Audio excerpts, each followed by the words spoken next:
नमस्कार विद्यार्थी मित्रांनो, व्हीडीके नॉलेज हब या यूट्यूब चॅनलमध्ये आपलं सर्वांचं स्वागत आहे. जसं की आपण सर्वांना माहितीच आहे, आपण सायन्समधील कन्सेप्ट क्लिअर ही सिरीज सुरू केलेली आहे. याच्यामध्ये आपण यापूर्वी ह्यूमन डायजेस्टिव्ह सिस्टीम आणि ह्यूमन ब्लड सर्क्युलेटरी सिस्टीम या दोन सिस्टीमचा अभ्यास केलेला आहे. आज आपण ह्यूमन रेस्पिरेटरी सिस्टीम म्हणजेच मानवी श्वसन संस्थेची माहिती पाहणार आहोत. आजच्या सेशनचं आपल्या वैशिष्ट्य असं असणार आहे, नेहमीप्रमाणेच आपलं सेशन हे बायलिंग्युअल म्हणजेच इंग्लिश आणि मराठीमध्ये असणार आहे.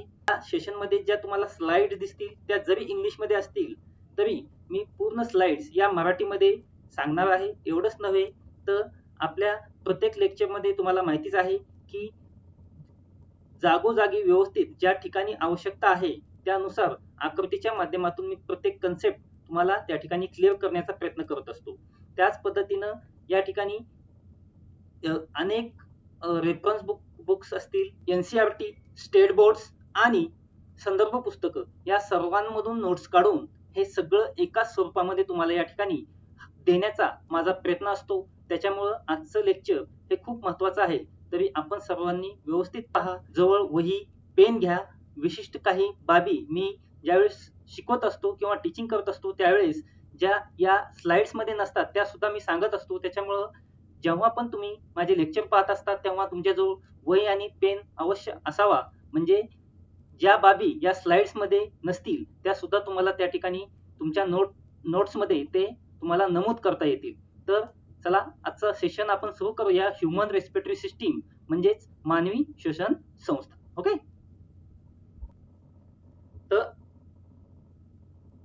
ह्यूमन रेस्पिरेटरी सिस्टीम जरी आज आपण पाहत असलो तरी तत्पूर्वी रेस्पिरेटरी सिस्टीम म्हणजे काय किंवा रेस्पिरेटरी सिस्टीम चे कोणते प्रकार असतात हे आपणास माहित असणं आवश्यक असतं. तर रेस्पिरेटरी सिस्टीम किंवा श्वसन संस्थेचे कोणते प्रकार असतात तर मुख्यतः दोन प्रकार असतात. त्याच्यामध्ये एरोबिक रेस्पिरेशन तुम्ही या ठिकाणी पाहू शकता, एनारोबिक आणि एरोबिक. ठीक आहे, तर एरोबिक म्हणजे काय तर ज्याच्यामध्ये ऑक्सिजनची आवश्यकता असते, म्हणजेच ऑक्सिजन ज्या श्वसन प्रक्रियेमध्ये घेतला जातो आणि कार्बन डायऑक्साईड बाहेर टाकला जातो त्या प्रक्रियेला आपण एरोबिक रेस्पिरेशन असं म्हणतो. आणि ज्या प्रक्रियेमध्ये ऑक्सिजनची आवश्यकता नसते तरी त्यांच्यामध्ये रेस्पिरेशन होतं त्या प्रोसेसला आपण एनारोबिक रेस्पिरेशन असं म्हणतो. आता बघा, मग या ठिकाणी तुम्हाला दिसत आहे एरोबिक रेस्पिरेशन आणि एनारोबिक रेस्पिरेशन असे दोन प्रकार मुख्यतः हे रेस्पिरेटरी सिस्टीमचे असतात. आता मग कोणतं रेस्पिरेशन सिस्टीम कोणामध्ये असते ह्याच्यावर नेहमी आयोग एमपीएससी प्रश्न विचारते. कोणामध्ये एरोबिक रेस्पिरेशन असतं आणि कोणाकोणामध्ये एनारोबिक रेस्पिरेशन असतं. तर त्याचे काही विशिष्ट आपल्याला एक्झाम्पल्स माहित असणं आवश्यक असतं. तर या ठिकाणी बघा, human beings, reptiles and animals हे आपल्याला माहितीच आहे. आता ॲनिमल्स म्हणजे कोणते ॲनिमल्स या ठिकाणी आपल्याला हे माहित पाहिजे की ॲनिमल्स म्हणजे जे समजा रेप्टाइल्स आहेत, त्याच्यानंतर जे मॅमल्स मध्ये मोडतात, हे सर्व हे एरोबिक मध्ये येतात. म्हणजेच ज्यांना की ऑक्सिजनची आवश्यकता असते ते ऑक्सिजन घेतात आणि कार्बन डायऑक्साईड बाहेर टाकतात. ठीक आहे, हे आहे एरोबिक रेस्पिरेशन. ठीक आहे, याच्यामध्ये ऑक्सिजनची आवश्यकता असते. आता मग एनारोबिक रेस्पिरेशन. एनारोबिक रेस्पिरेशन म्हणजे काय, ज्याच्यामध्ये ऑक्सिजनची आवश्यकता नसते. मग आता असे कोणकोणते ऑर्गॅनिझम्स आहेत तर युनिसेल्युलर ऑर्गॅनिझम्स आहेत, बॅक्टेरिया आहे, फंगाय आहे. तर हे सगळे साहजिकच काय आहे, यांच्यामध्ये पूर्ण ऑर्गनेल्स नसतात, ऑर्गन्सची वाढ झालेली नसते, एकच पेशी असते, एकच युनिसेल्युलर असतात. म्हणजेच यांच्यामध्ये त्याच एका पेशीमध्ये हे रेस्पिरेशन प्रोसेस घडत असते.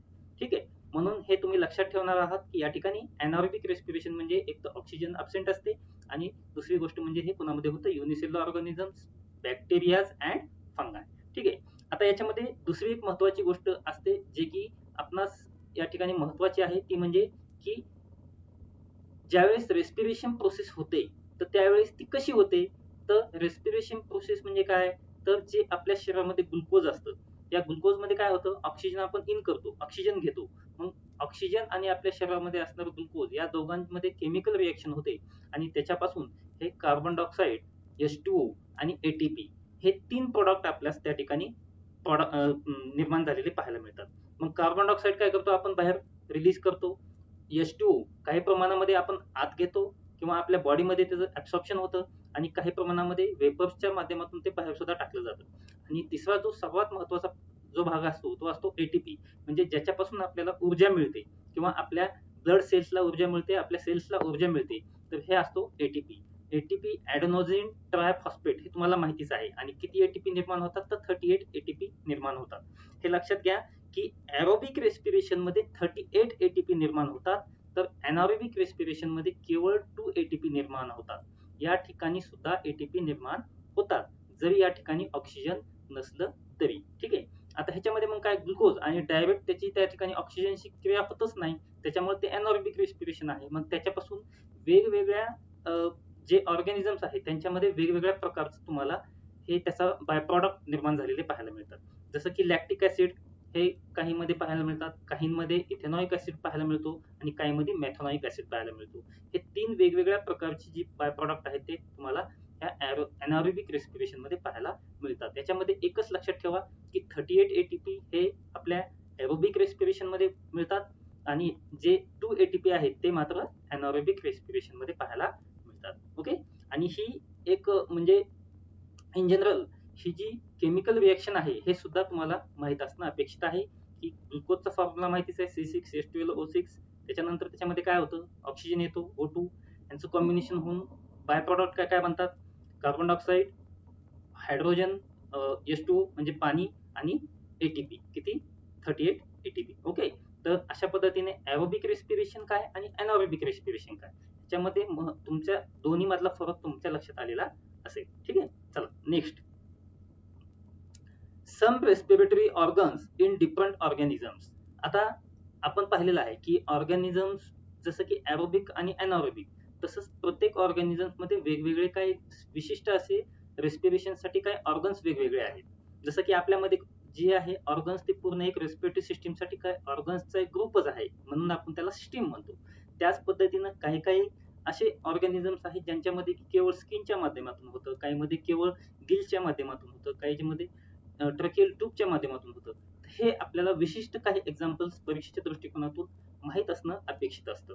तर आता त्या स्लाइड मध्ये तुम्ही पाहू शकता some respiratory organs in different organisms. आता मग कोणकोणते, तर रेस्पिरेटरी ऑर्गन म्हणजे कोणता अवयव श्वसन संस्थेमध्ये किंवा श्वसन क्रिया पूर्ण करण्यासाठी हे कोणकोणते अवयव असतात आणि कोणत्या ऑर्गॅनिझम्स मध्ये किंवा कोणत्या सूक्ष्मजीवांमध्ये किंवा लिव्हिंग बिंग्स मध्ये ते आढळतात, कशा पद्धतीने ते पाहूया. आता लंग्स हे तुम्हाला माहितीच आहे, आपलं ह्युमन बिंग स्वतः आहे की नाही. त्याच्यानंतर लिझार्ड म्हणजे पाल, फ्रॉग, ह्युमन्स अँड अॅनिमल्स. मगाशीच तुम्हाला सांगितलं अॅनिमल्स म्हणजे कोणते, हे रेप्टाइल्स किंवा मॅमल्स हे सगळे त्याच्यामध्ये येतील. आणि ह्युमन्स आपण स्वतः, ह्या सगळ्यांची जी रेस्पिरेशन प्रोसेस आहे हे कोणत्या ऑर्गनच्या माध्यमातून होते, तर लंग्स हा काय मुख्य त्याच्यामध्ये ऑर्गन आहे.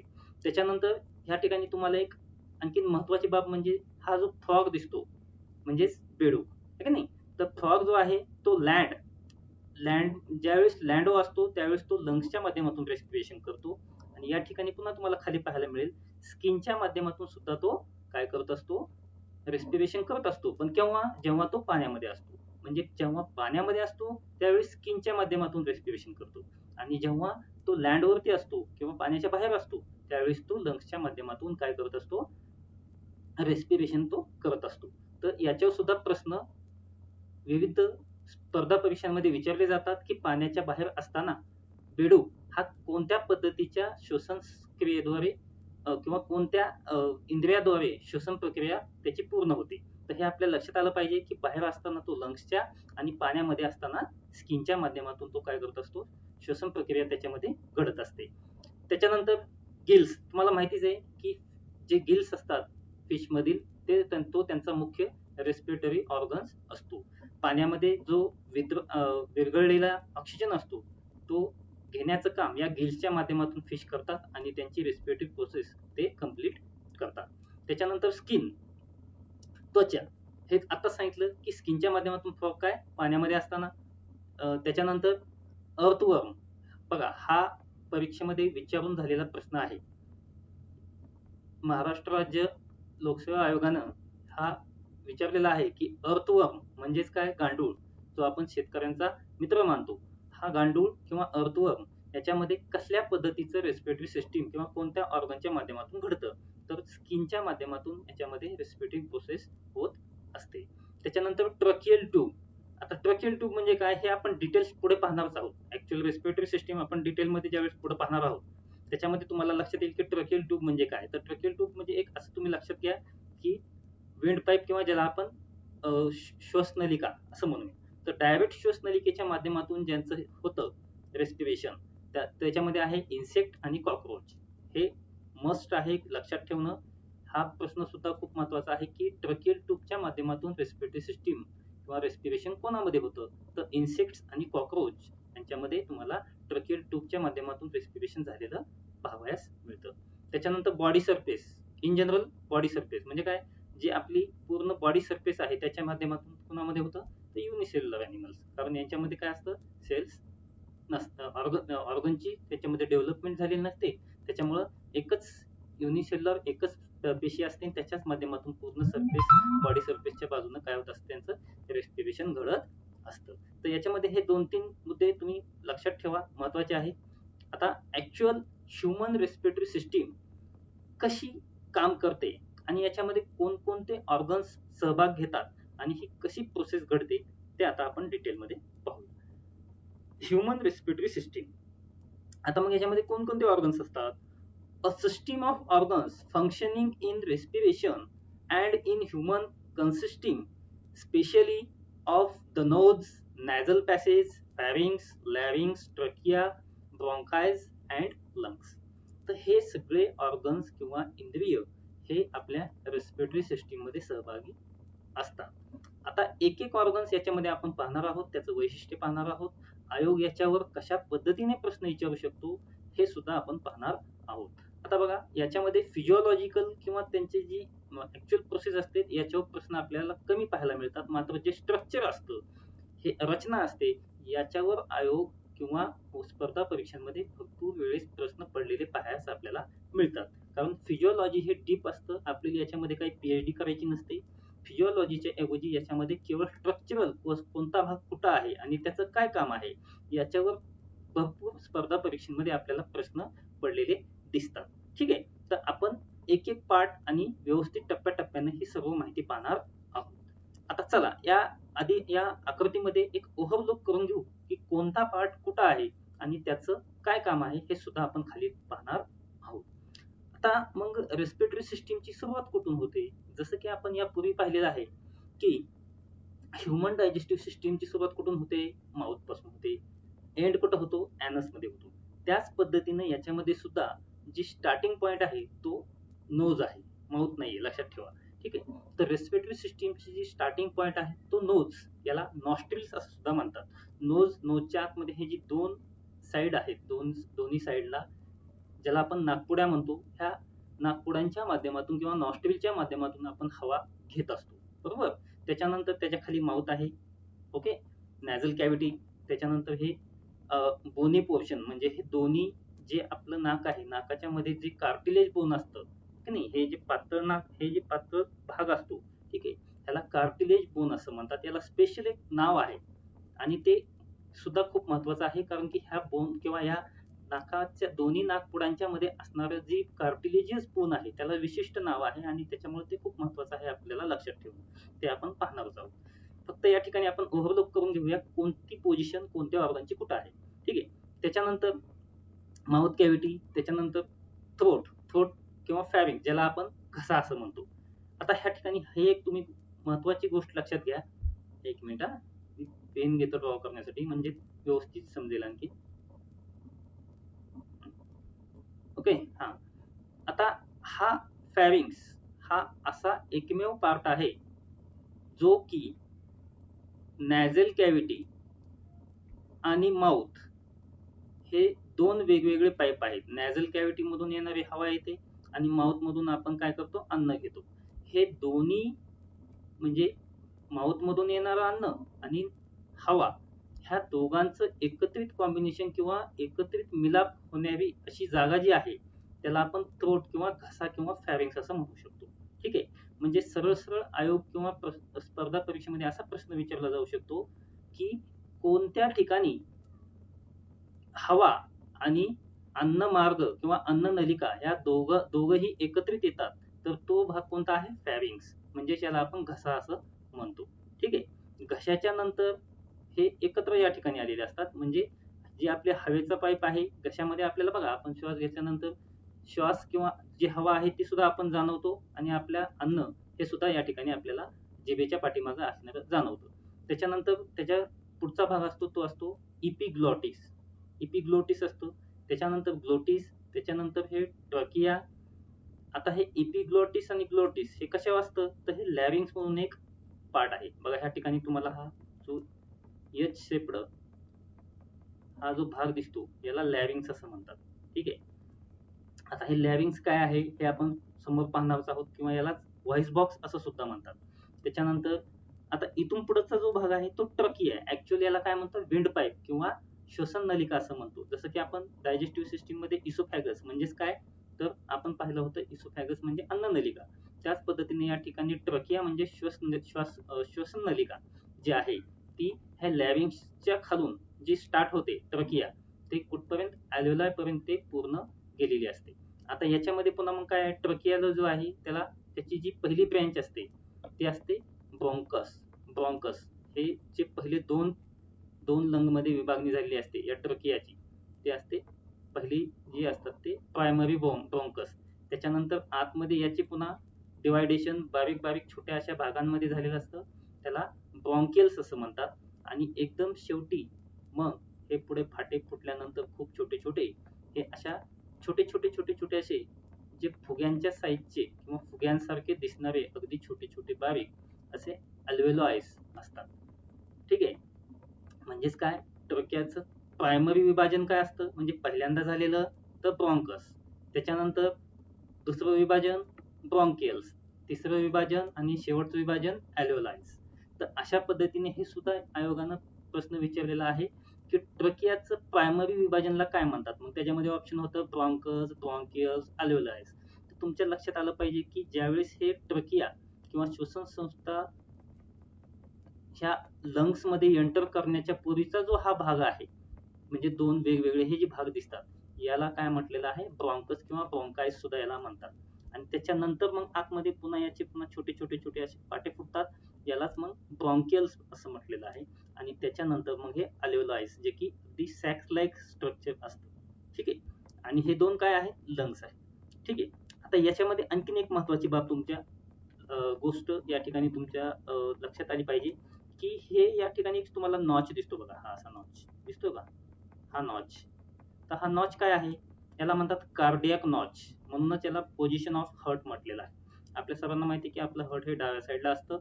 तर या ठिकाणी अशा पद्धतीने कार्डियाक नॉच याच्यामध्ये आपलं हृदय असतं पाठीमागं आणि त्याच्यामुळेच हे आपलं काय असतं जी लेफ्ट लंग असतं ते छोटं असतं लक्षात घ्या. ठीक आहे. अशा पद्धतीने ही रचना असते. रेस्पिरेटरी सिस्टीम मध्ये असणाऱ्या एका एका ऑर्गनची आपण माहिती पाहू. नोज सर्वात पहिला ज्याच्यामधून starting point of the respiratory system is nose. Nasal cavity is divided into two chambers that is left and right by mesenteroid cartilage. बघा मगाशी मी तुम्हाला सांगितलं होतं की हे जी नॅझल कॅव्हिटी आहे ही नाक इकडची लेफ्ट साइड आणि राईट साइड या दोन कॅव्हिटीच्या मध्ये असणारा जे हे कार्टिलेजियस जे एकदम कार्टिलेजियस बोन आहे याला विशिष्ट असं नाव दिलेलं आहे आणि त्याचं नाव काय आहे मेसेथमॉइड. तुम्ही तुमच्याप्रमाणे जसा तुम्हाला हवा तसा उच्चार त्या ठिकाणी करू शकता. मेसेथमॉइड कार्टिलेज असं हे याचं नाव आहे आणि हे तुम्ही लक्षात ठेवणं अपेक्षित आहे. ठीक आहे. Nasal hairs called cilia for filtration. तर नाकाच्या दोन्ही नाकाच्या मध्ये असणारे जे छोटे छोटे केस असतात त्यांना सिलिया हे नाव आहे. आणि हे सिलिया काय करतं तर फिल्ट्रेशनचं काम करतं. फिल्ट्रेशन म्हणजे कोणतं फिल्ट्रेशन जी हवा आहे ते हवेसोबत येणारे जे धुळीकण आहेत त्या धुळीकणांना थांबवण्याचं काम किंवा फिल्टर करण्याचं काम हे या ठिकाणी सिलियाच्या माध्यमातून केलं जातं. म्हणून हा first part of respiratory system. Next pharynx. The pharynx is a common way shared by both digestive and respiratory system. बघा तुम्हाला मगाशीच मी या ठिकाणी सांगितलं होतं की फॅरिंग्स जो आहे जो हा फॅरिंग्स भाग आहे तो काय आहे फॅरिंग्स तर याच्यामध्ये नॅझल कॅव्हिटी आणि माउथ कॅव्हिटी हे दोन्ही एकत्र येतात. ठीक आहे. म्हणून हा या ठिकाणी तुम्ही लक्षात ठेवा की डायजेस्टिव्ह सिस्टीम आणि रेस्पिरेटरी सिस्टीम दोन्ही सिस्टीम शेअर करणारा किंवा एकत्र येणारा असा जो भाग आहे तो आहे फॅरिंग्स. त्याच्यानंतर आहे epiglottis. The epiglottis is a lip shaped flap cartilage located behind the tongue at the top of the larynx or voice box. The main function of epiglottis is to seal off the windpipe during the eating. आता हे बघा, तुम्हाला या ठिकाणी आकृतीच्या माध्यमातून व्यवस्थित समजेल. इपिग्लोटिस म्हणजे काय, तर एक अशा पद्धतीची झडप असते. समजा ही इपिग्लोटिस आहे, ठीक आहे. तर या इपिग्लोटिस जो थर असतो, एक कार्टिलेजेस एकदम पातळ अशी लेअर असतो. तो काय करतो, ज्यावेळेस आपण समजा अन्न या ठिकाणी इसोफॅगस आहे, समजा हे इसोफॅगसची एक नळी आणि समजा ही नॉस्ट्रिल मधून आलेली, फॅरिंग्स मधून आलेली एक नळी आहे, ठीक आहे. तर ज्यावेळेस आपण अन्न घेतो त्यावेळेस काय होतं, हे इपिग्लोटिस काय करतं, इकडचा जो भाग आहे याला झाकून ठेवतं आणि इकडचा उघडतं. म्हणजे अन्न खाल्लेलं सरळ इपिग्लोटिसच्या माध्यमातून स्टमक मध्ये जातं. आणि ज्यावेळेस आपण श्वास घेत असतो त्यावेळेस मग काय करतं, हा जो भाग आहे इकडे ही झडप सरकते, याच्यावर ही झडप सरकते आणि हा जो भाग आहे श्वासनलिकेचा तो खुला केला जातो. म्हणजे इपिग्लोटिस काय काम करतं, तर एक प्रकारचं स्विच आहे ऑन ऑफ.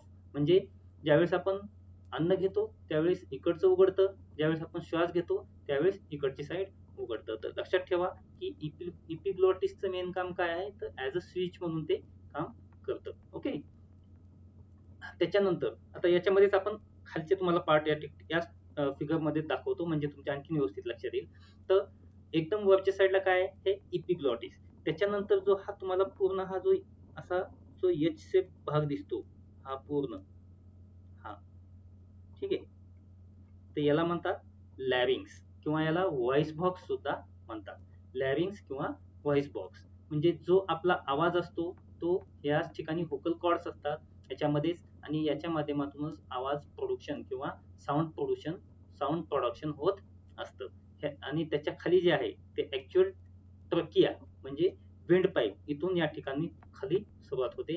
आणि ह्या विंड पाईपच्या बाजूला हे असे गोल गोल पद्धतीचे ज्या तुम्हाला रिंग दिसतात, ह्या कार्टिलेजियस रिंग जे आहेत हे सुद्धा खूप महत्वाचे असतात. कारण की जर ह्या रिंग्स नसत्या, कार्टिलेजिनस हे बोन्स ह्या समजा श्वासनलिकेला असे गोल गोल गोल गोल नसते, तर काय झालं असतं, श्वास घेताना ते कोलॅप्स झालं असतं. कोलॅप्स म्हणजे काय, एकदम पाईप समजा खूप दिवस झाला आपण ठेवला आणि तो तसाच राहिला तर तो दबून बसतो. त्याच पद्धतीने आपण श्वास घेतल्यानंतर जर हे त्याला बाहेरून प्रोटेक्शन नसतं तर अचानक श्वासच्या हवेच्या प्रेशरमुळे ते कोलॅप्स किंवा एकदम क्लोज झालं असतं किंवा उघडलं असतं. खूप मोठं प्रेशरनं ते फाटलं सुद्धा असतं. तर त्याच्यामुळेच हे बाहेरून ज्या रिंग्स असतात कार्टिलेजियस बोनच्या, ह्या रिंग्स त्यामुळं असतात आणि त्या खूप महत्वाच्या असतात. ठीक आहे. पुढे लॅरिंग्स.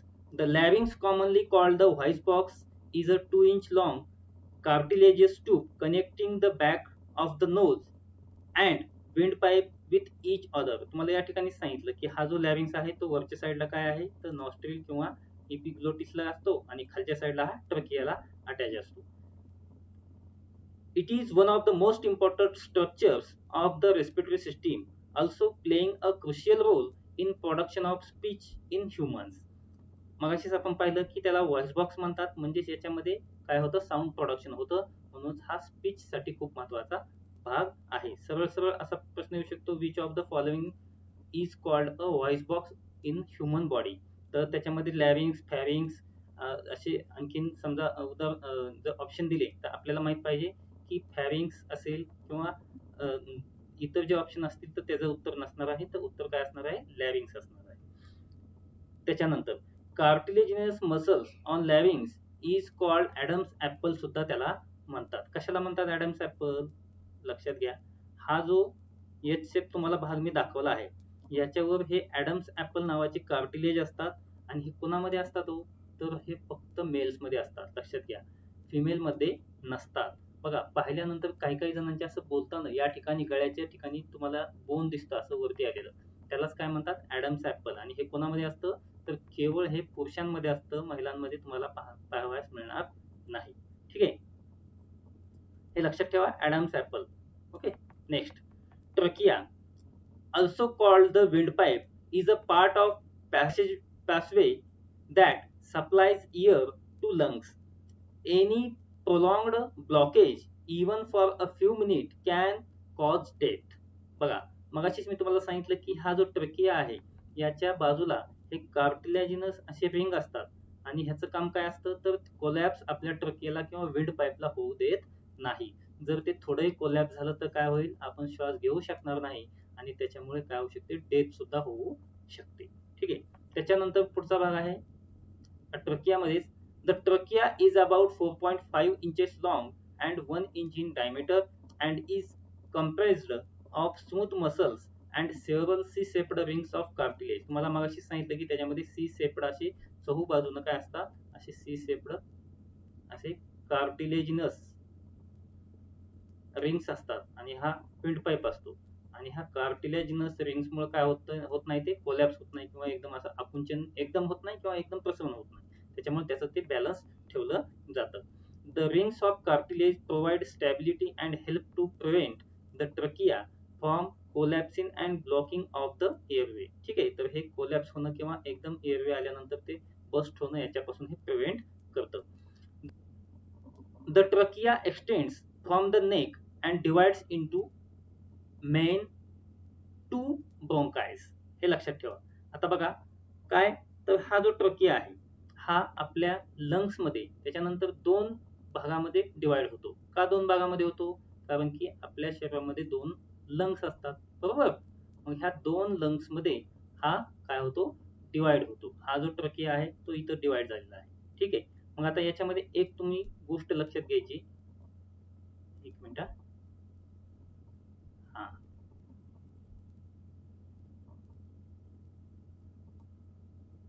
हा चला, आता बघा या ठिकाणी हा ट्रकिया. आता ट्रकियाची या ठिकाणी दोन भागामध्ये विभागणी झाली आहे. मग प्रथम विभागणी त्याला आपण काय म्हणतो, प्रायमरी ब्रोंकाय. त्याला काय म्हणतात, प्रायमरी ब्रोंकाय. म्हणजे ज्या पहिल्यांदा ह्या ट्रकियाचे दोन विभाग झालेले आहेत त्याला पहिल्यांदा झाले म्हणून प्रायमरी, आणि ह्याला हे जे त्याचे छोटे छोटे फाटे फुटलेले असतात त्यांना ब्रोंकायस म्हणतात. ठीक आहे. तर मग हे पहिल्यांदा जे आहेत त्यांना प्रायमरी ब्रोंकाय. त्याच्यानंतर याचेच पुन्हा ह्या लंग्सच्या मध्ये इथून पुढे हे लंग्स सुरू होते. हे बघा अशा पद्धतीने. आता लंग्सच्या बाहेर जे असतात ते प्रायमरी ब्रोंकाइज असतात. त्याच्यानंतर लंग्स मध्ये एंट्री केल्यानंतर पुन्हा यांच्या विविध छोट्या छोट्या फाट्यांमध्ये विभागणी होते. त्याला काय म्हणतात, सेकंडरी ब्रोंकाइज म्हणतात. त्याला काय म्हणतात, सेकंडरी ब्रोंकाइज. आणि सेकंडरी ब्रोंकाइजच्या नंतर सुद्धा पुन्हा काय होतं, त्याचे पुन्हा आणखी बारीक बारीक डिवायडेशन होतं. त्याला टर्शरी ब्रोंकाय किंवा डायरेक्ट अलोलाइज असं सुद्धा त्याला म्हणतात. अलोलाइज असं म्हणतात. तर अशा पद्धतीने त्याची विभागणी असते. आता हे ट्रकिया आणि त्याचे विभाजन तुमच्या लक्षात आलेलं असेल. त्याच्यानंतर आहे लंग्स. आता मेन जो आपला रेस्पिरेटरी सिस्टीम मधला ऑर्गन आहे तो आहे lungs. Humans have two lungs, the right lung and the left lung. They are situated within the thoracic cavity of the chest. The right lung is bigger than the left, which shares space in the chest with the heart. The lungs together weight approximately 1.3 kg kilogram. ठीक आहे, लक्षात ठेवा. तर जे मानवी lungs असतं, फुफ्फुस असतात, हे लंग्स किती असतात तर दोन असतात. बघा या ठिकाणी तुम्ही पाहू शकता. आता हे दोन लंग्स असतात, मात्र याच्यामध्ये ही गोष्ट लक्षात ठेवायची आहे तुम्हाला, काय की right lung is bigger than left. बघा हा इकडचा जो भाग आहे तो राईट आहे, इकडचा जो आहे तो लेफ्ट आहे. मग राईट लंग्स हे नेहमी मोठं असतं आणि लेफ्ट लंग हे छोटं असतं. का बरं, कारण की या ठिकाणी तुम्हाला मगाशीच मी सांगितलेलं आहे सुरुवातीलाच की हे काय आहे, या ठिकाणी कार्डियाक नॉच म्हणजे या ठिकाणी हृदय असतं आणि त्याच्यामुळे याची जी साईज आहे ती याच्या तुलनेमध्ये कशी असते, छोटी असते लेफ्ट लंगची. ठीक आहे, हे लक्षात ठेवा. Left lung is smaller than right lung. Okay. आता पुढे लंग्स मध्ये मग काय, बघा या ठिकाणी काय झालं, प्रायमरी ब्रोंकाय. त्याच्यानंतर हे तुम्हाला लंग्स या ठिकाणी सुरू झाले लंग्स मध्ये. मग लंग्स मध्ये पुन्हा काय, ब्रॉन्कियल्स. ओके ना. तर ब्रॉन्कियल किंवा the bronchi branches off into smaller tube called bronchioli which ends in the pulmonary alveoli. The bronchies branches off into small tube called bronchioli which end in the pulmonary alveolus. तर ह्या जी primary ब्रॉन्काय होते त्यांची ब्रॉन्क्युलाइज मध्ये conversion होतं आणि पुढे, आणि त्यालाच आपण काय म्हणतो, पल्मोनरी अलोलाइज मध्ये पुढे जाऊन ते मिळतं. जे छोटे छोटे अलोलाइज असतात ते याला ह्या ब्रॉन्क्युल्सला मिळालेले असतात. आता अलोलाई are the small balloon like sacs, structural and functional unit of lungs. बघा, लक्षात ठेवा, अलोलाई सरळ सरळ प्रश्न येऊ शकतो, what is the structural and functional unit of lung किंवा रेस्पिरेटरी सिस्टीम. तर structural and functional unit of lung काय आहे, तर अलोलाई आहे. बघा, जसं की आपण पाहिलं होतं, structural and functional unit of kidney काय आहे, नेफ्रॉन आहे की नाही. तर त्याच पद्धतीनं याच्यावर सुद्धा प्रश्न येऊ शकतो की what is the structural and functional unit of lungs. तर लंग्सचं स्ट्रक्चरल अँड फंक्शनल युनिट काय आहे, अलोलाई आहे. लक्षात ठेवा, alveoli are the small balloons like sacs. तर छोटे छोटे हे बलून्स लाईक फुग्यासारखे अगदी छोटे छोटे सॅक्स असतात. 1 लाख इन 1 लंग, एका लंग मध्ये 1 लाख, म्हणजे दोन्ही लंग मध्ये सरासरी 2 लाख एवढे मिळून असतात. मग ह्याचं मुख्य काम काय आहे, तर प्युरिफिकेशनचं काम हे करतं. काय प्युरिफिकेशनचं काम, ब्लड प्युरिफिकेशन करतं. आणि ज्या प्रोसेसद्वारे हे ब्लड प्युरिफिकेशन होतं त्या प्रोसेसला म्हणतात डिफ्युजन प्रोसेस. आता डिफ्युजन प्रोसेस काय आहे किंवा ही कशी होते ती मी तुम्हाला या ठिकाणी समजून सांगणार आहे. आता ही आकृती पहा आधी. अल्व्हेओलाइज म्हणजे हे छोटे छोटे सॅक्स असतात, पल्मोनरी आर्टरी असते, ब्रॉन्किल्स असतात, पल्मोनरी वेन आहे. आता तुम्ही यापूर्वी आपण ब्लड सर्क्युलेटरी सिस्टीम पाहिलेली आहे. जर तुम्ही पाहिली नसेल तर ती अवश्य आपल्या प्लेलिस्ट मधून पहा, म्हणजे तुमच्या लक्षात येईल की सर्क्युलेटरी सिस्टीम आणि रेस्पिरेटरी सिस्टीम ह्या एकमेकांना कनेक्टिंग सिस्टीम्स आहेत. त्या कशा कनेक्टिंग आहेत ते आता तुम्हाला या ठिकाणी मी सांगणार आहे. ठीक आहे, तर बघा, हे आकृती पहा, याच्यामध्ये काहीच कळणार नाही तुम्हाला. मी तुम्हाला आता या ठिकाणी आकृती काढून दाखवतो, समजून सांगतो, म्हणजे तुमच्या व्यवस्थित लक्षात येईल. आता सुरुवातीला काय होतं, नोज मधून कुठं आलं, फॅरिंग्स म्हणजे घसा, घशातून कुठं आलं, इपिग्लॉटिसच्या नंतर लॅरिंग्स, व्हॉइस बॉक्स, त्याच्यानंतर कुठं आलं, ऍक्च्युअल ट्रकिया, ठीक आहे नाही, म्हणजे ही श्वासनलिका. त्याच्या बाजूला काय असतात, सी सेप्डा असे कार्टिलेज असतात, ज्याला आपण ट्रकिया किंवा विंड पाईप म्हणतो. मग ह्या विंड पाईप मधून काय झालं, हे दोन त्याच्यामध्ये त्याची विभागणी झाली, ब्रँचेस त्याच्या 2 झाल्या, 2 लंग मध्ये, ज्याला आपण काय म्हटलं, प्रायमरी ब्रोंकाइज, आहे का नाही. मग प्रायमरी ब्रोंकाइज आपण त्याला असं म्हणूया.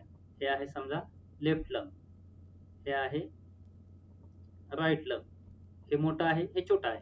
ठीक आहे, आपल्याला माहितीच आहे कशामुळे आहे ती. आता त्याच्यानंतर पुढे काय, जी अल्व्हेओलाइज असतात, छोटे छोटे हे सॅक्स जे असतात असे पसरलेले, ह्या ब्रॉन्क्युल्सच्या मध्ये हे छोटे छोटे सॅक्स जे असतात, ऍक्च्युअली यांच्यामध्ये आपलं ब्लड प्युरिफिकेशनचं काम होतं, ती डिफ्युजन प्रोसेस नव्हतं. आता हे कसं होतं बघा, समजा हे एक अल्व्हेओलाई आहे, ठीक आहे, याचं सॅक लाईक स्ट्रक्चर असतं त्याचं, ठीक आहे. ठीक आहे, आता बघा, मग तुम्हाला आपण यापूर्वी ब्लड सर्क्युलेटरी सिस्टीम मध्ये पाहिलेलं आहे की जे डिऑक्सिजनेटेड ब्लड आहे ती पल्मोनरी आर्टरी, जरी ती आर्टरी असली तरी काय डिऑक्सिजनेटेड ब्लड कॅरी करते, ठीक आहे नाही, हे आपण पाहिलेलं आहे. मग हे डिऑक्सिजनेटेड ब्लड ऑक्सिजनेटेड होण्यासाठी किंवा त्याचं ऑक्सिजनचं प्रमाण वाढण्यासाठी कुणाकडे जातं, लंग्सकडे जातं, म्हणजेच या ठिकाणी लंग्सकडे येतं. म्हणूनच हे ब्लड सर्क्युलेटरी सिस्टीम आणि रेस्पिरेटरी सिस्टीम ह्या दोन्ही काय आहेत, एकमेकांना इंटरकनेक्टिंग सिस्टीम आहे. मग आता काय होतं, तर पल्मोनरी आर्टरी त्या आपल्या शरीरामधून हार्ट मधून डिऑक्सिजनेटेड ब्लड घेऊन कुठे येते, तर ह्या लंग्स मध्ये येते.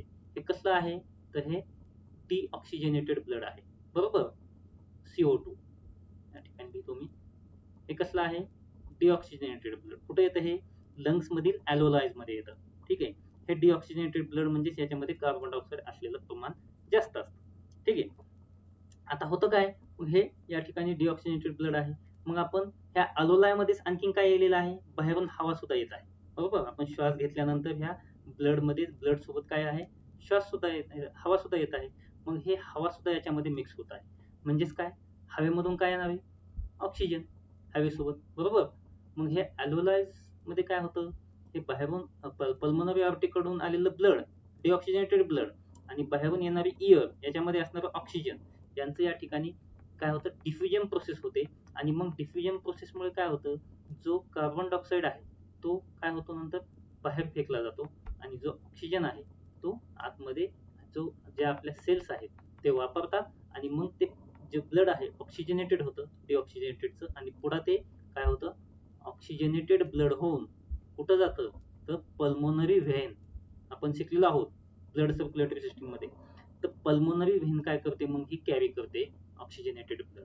Pulmonary artery deoxygenated blood lungs मध्ये आणते म्हणजेच अलोलाय मध्ये आणते. अलोलाय मध्ये डिफ्युजन प्रोसेस होते. डिफ्युजन प्रोसेस होते म्हणजेच काय होतं तर ऑक्सिजन जो आहे तो त्यामध्ये मिक्स होतो आणि कार्बन डायऑक्साईड बाहेर टाकला जातो असणारा आणि मग हा ऑक्सिजन असलेलं ब्लड कुठं जातं पल्मोनरी व्हेन कुठे घेऊन जाते तर आपल्या लेफ्ट ॲट्रियम मध्ये हृदयाच्या घेऊन जाते आणि लेफ्ट ॲट्रियम मधून लेफ्ट वेंट्रिकल मध्ये आणि पुन्हा ते आपल्या सर्व ब्लड आपल्या ऑर्गन्स मध्ये बॉडीमध्ये ते पाठवलं जातं. तर अशा पद्धतीने ही टोटल ब्लड सर्क्युलेशनची सिस्टीम आणि रेस्पिरेटरी सिस्टीम ह्या एकमेकांशी कनेक्टेड आहे. हे तुमच्या लक्षात आलं असेल. ओके. तर लक्षात ठेवा अलोलाइज जे सॅक्सलाइड्स असतात याच्यामध्येच मेन आपलं ब्लड प्युरिफिकेशन किंवा डिफ्युजनची प्रोसेस होऊन ब्लड प्युरिफाय होतं. ओके. पुढं diaphragm dome shaped muscular and membranous structure that separates the thoracic chest and abdominal cavity in mammals. It is the principal muscles of respiration.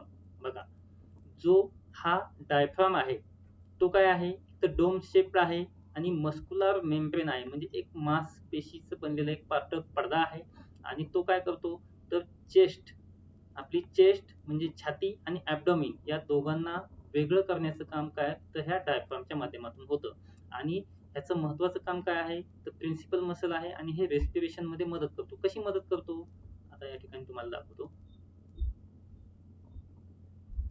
हा तर हे तुम्ही या ठिकाणी पाहू शकता डायफ्राम जे आहे म्हणजे ज्यावेळेस आपण श्वास घेतो बघा तुम्ही श्वास घेतल्यानंतर आपली छाती वरी जाते म्हणजेच काय हा जो डायफ्राम आहे तो काय करतो आपल्या लंग्सला वरती ढकलतो म्हणजे ज्यावेळेस आपण इनटेक ऑक्सिजन आतमध्ये घेतो त्यावेळेस ह्या डायफ्राम प्रेशर एक्झर्ट होतं आणि ते ह्याच्यामध्ये वरती करतो आणि त्याच्यानंतर ज्यावेळेस आपण रिलीज करतो त्यावेळेस सुद्धा हा डायफ्राम काय त्याच्यामध्ये मसल असतात ते रिलीज होतात. कॉन्ट्रॅक्शन आणि relaxation of muscles of diaphragm हे काय करतात रेग्युलेशन ऑफ रेस्पिरेटरी सिस्टीम किंवा रेग्युलेशन ऑफ रेस्पिरेटरी रेट हे रेग्युलेट करण्याचं काम हे डायफ्रामच्या माध्यमातून केलं जातं. ठीक आहे. हा सुद्धा महत्वाचा आपल्या रेस्पिरेटरी सिस्टीम मधला एक महत्वाचा ऑर्गन आहे. तर अशा पद्धतीने टोटल रेस्पिरेटरी सिस्टीम तुमच्या सरळ सरळ लक्षात आलेली असेल. याच्यामध्ये महत्वाच्या जी फॅक्ट आहेत ते आपण आता खाली पाहूया. आता मग फॅक्ट मध्ये काय काय महत्वाचं आहे बघा.